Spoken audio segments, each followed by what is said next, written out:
Жаңа iPhone 13 Pro телефоны үшін қанша күн жұмыс істеу керек?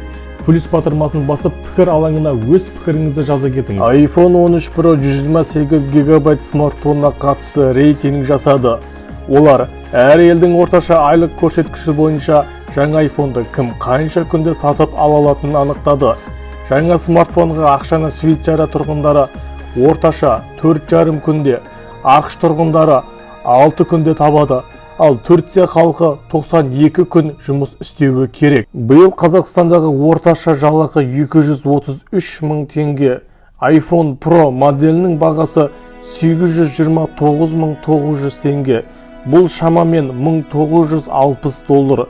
Сонда қазақстандықтар бұл телефон үшін 3,5 ай жұмыс істеуі керек.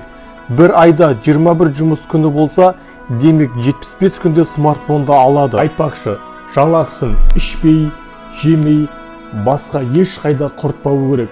Одан бөлек қазіргі смартфонда қосымша жабдықтары бөлек сатылады. Ендеше толық смартфонды алу үшін тағы 1 ай жұмыс жасау керек. Сіз iPhone-ды алу үшін ақша жинайсыз ба? Әлде бөліп төлеп аман болсын ба? Пікірге жазып кетіңіз.